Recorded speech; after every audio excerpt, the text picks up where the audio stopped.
What's up, guys? We are showing you the Witcher 2 ending. One of the many. Yeah, and I'm here with Fish and Chips. And I played this on easy just to make the video shorter. But spoilers, obviously, so don't watch it if you don't want to get spoiled on the game. But after this cutscene, it gets right into the fight.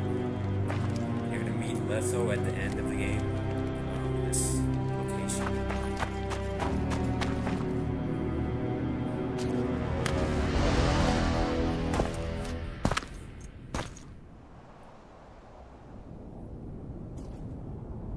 Took you a while? Is that bauble from Sheila's megascope?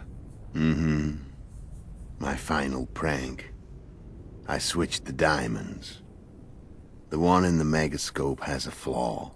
Minute. But just large enough to warp the teleport. The Emperor's magic theorists assured me the effect would be spectacular. I let her escape. You're heartless. You've no idea what the royal witch hunters have in store for her. A lot of pain for a long time. I don't doubt it. So, ready to lay your cards out on the table? No matter the game, there comes a point when all the players need to show their cards. I love that moment. But first, vodka.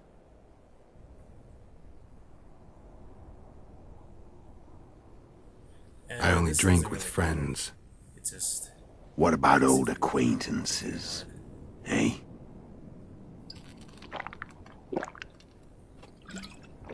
But I went ahead and let him do it. Recovered your memory yet? Not entirely. Remember how we first met? Yeah, I saved your life. Couldn't think of a nicer way to pay me back? Frankly, I couldn't. I mean, taking care of another man's woman, Yennefer. I can't fathom what you saw in her, but I suppose there's no accounting for taste. The winter solstice 1270. Midinvern, the night of magic. Letho wasn't lying, the hunt had stopped. At the Hanged Man's Tree, the spectral riders selected from among those they had taken. Yennefer was among them. A wraith cannot be killed, only driven away. Every Witcher knows that. Yet the riders fell beneath the blows of our Witcher's blades.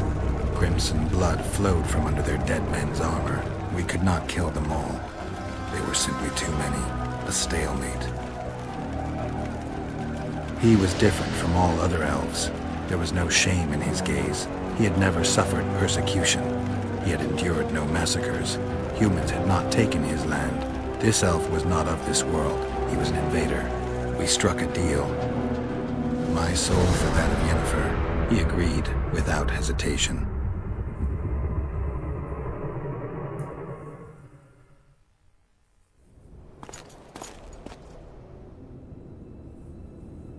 Back with me, friend. Got the feeling you left for a minute. Memories. I remember the Hanged Man's Tree and the Wild Hunt. I remember the exchange. Me for Yennefer. So, cards out on the table. Unless you chase me all that way just to kill me. And to fight him... I'm done talking. Let's Let's finish this. Otherwise, you can walk away from the battle. Want to fight? I went ahead and fought him. Any vodka left in that bottle? A swig apiece. Here. And I went ahead and chose to drink wine.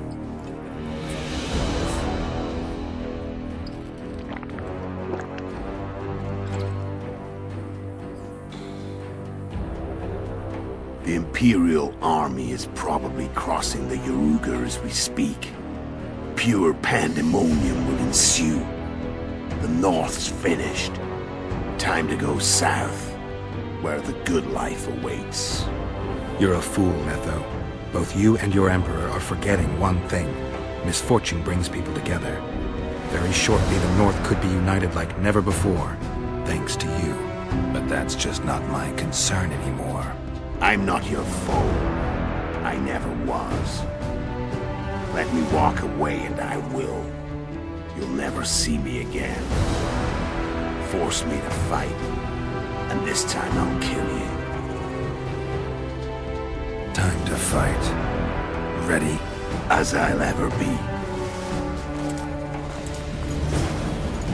You fear death.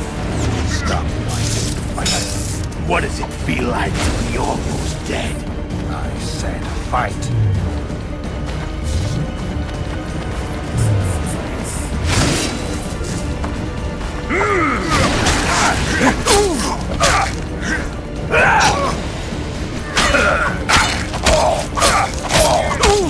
The wolf has teeth. And a shot. I'm bad. I can tell already. Of course. You tire quickly. I don't want to kill you. So that helps. And that's the battle right there.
The Witcher had traveled far and wide in search of the Kingslayers. In Flotsam, he slew Bernard Laredo, but few mourned for the Commandant. Flotsam remained to Marion, while command of the garrison and town went to a Vizima noble, a sworn enemy of Kedwen and an avid angler. To this day, folk gather round bonfires in Lobenden to hear of the Witcher's deeds. The Witcher witnessed a great Kedweni victory in Edirn. At Vergen, Henselt's army crushed Saskia the Dragonslayer's motley force, ending the springtime of races. Soldiers of the Unicorn swarmed over the Pontar Valley. As it had before, powerful Kedwen swallowed Upper Edirn whole. Yet subsequent events would render Henselt's triumph short-lived. Dark clouds had been gathering over Temeria since Foltest's death. Stripped of its king, the land was like a rich cloth which nobles began to shred. These minor scavengers, however, scurried off in fear when true predators reached out for their prize. The summit at Loch Muin sealed the fate of Foltest's realm, when Radovid of Redania and Henselt of Kedwin divided it between them. Years before, Geralt of Rivia had witnessed the fall of the Council and Conclave of Mages. The summit in Loch Muin re-established both bodies, their founders sacrificing Sheila de Tanzerville and her accomplices. Yet Radovid also required humility and loyalty from the proud mages, but this did not sit well with all of them. It was a time of great uncertainty, of rape accomplished by royal decree. Yet as troubled as the days seemed, we, who had in some way shaped the world's fate, finally received some respite. Zoltan resumed the quest for his beloved's hand, and I laid my head in the laps of the muses. Who could have known this tempest which had ravaged the north was but a harbinger of darker days, and the preamble to an entirely new tale of Geralt of Rivia. So you guys should check there if you do decide to upload. But that is the ending. 1 of 16. And you guys should subscribe and